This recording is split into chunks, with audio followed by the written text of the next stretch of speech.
Hello बच्चों, चलिए आज का हमारा प्रश्न रेखाओं b x plus a y बराबर a b y a x plus b y बराबर ए बी का प्रतिच्छेदन बिंदु निम्न रेखा पर स्थित है। हमें ज्ञात करना है इसमें से कौन सा विकल्प सही है। तो यहाँ से प्रश्न का हल ज्ञात करने हैं तो सर्वप्रथम हमारे पास यहाँ से हमारी मुख्य अवधारणा रहेगी, यदि हमारे पास कोई भी रेखा का प्रतिच्छेदन बिंदु यदि किसी भी या कोई भी बिंदु रेखा पर स्थित है तो वह रेखा के समीकरण को संतुष्ट करेगा।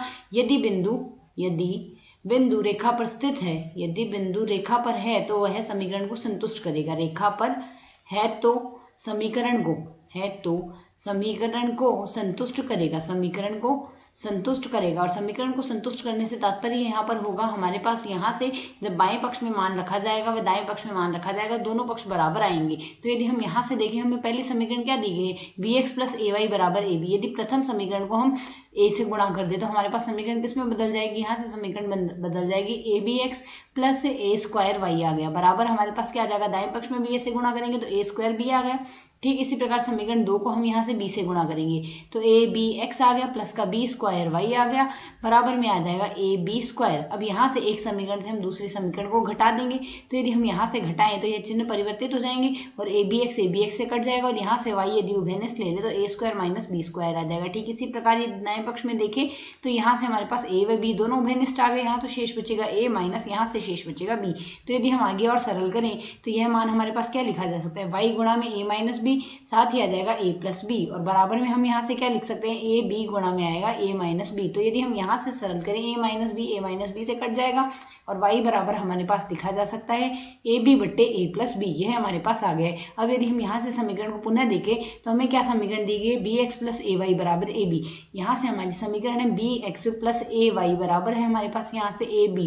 तो यदि हम यहाँ पर मान प्रतिस्थापित करें तो x बराबर क्या लिखा जा सकता है, यहाँ से ए बी माइनस में ए वाई आएगा, तो a को y से यदि गुणा कर दे तो ए स्क्वायर बी बट्टे ए प्लस बी आ जाएगा और साथ ही b का हम यहाँ से इसमें भाग दे देंगे। इसे यदि हम आगे सरल करें तो x बराबर हमारे पास यहाँ से क्या लिखा जा सकता है, यहाँ से आ जाएगा ए स्क्वायर बी में से ए स्क्वायर बी चला जाएगा, वो आपस में कट जाएगा, शेष ही बचेगा यहाँ से ए बी स्क्वायर और बट्टे में आएगा b गुणा में ए प्लस बी आ गया। अब यहाँ से एक बी से ए बी को काट देंगे और सीमा सरल होकर यहाँ से मान आएगा ए बी बट्टे ए प्लस बी।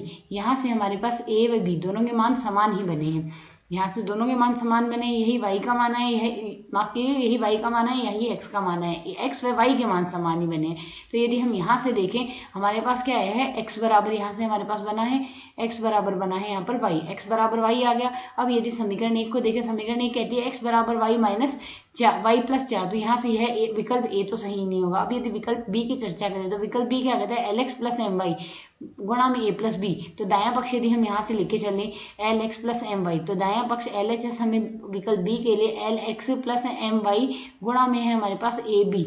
और तो यदि हम यहाँ से a प्लस बी है तो यदि a प्लस बी यहाँ से लिख दे तो हमारे पास आया क्या, x बराबर y। यदि x बराबर y आया तो x के स्थान पर y रख सकते हैं या y के स्थान पर x रख सकते हैं, यह क्या आ जाएगा एम एक्स गुणा में आ जाएगा a प्लस बी। तो यदि हम यहाँ से सरल करें x उभयनिष्ठ ले लें तो l प्लस एम गुणा में आएगा a प्लस बी। तो x का यदि हम मान प्रतिस्थापित कर दे तो x का मान है क्या हमारे पास ए बी, बट्टे में है हमारे पास यहाँ से a प्लस बी और गुणा में बना है l प्लस एम और गुणा में बना है हमारे पास a प्लस बी। तो यदि हम यहाँ से सरल करें a प्लस बी से a प्लस बी को काट देंगे और यहाँ से हमारे पास मान बन जाएगा l प्लस एम गुणा में ए बी, जो कि बराबर आ गया दाएं पक्ष के, बाएं पक्ष बराबर आ गया दाएं पक्ष के। हमें यहाँ से यही चेक करना था कि कौन सा विकल्प सही आएगा। तो यहाँ से हमारा विकल्प b lx plus m y गुणा में a प्लस बी बराबर आया है l प्लस एम गुणा में ए बी की। आशा है समझ आया, धन्यवाद।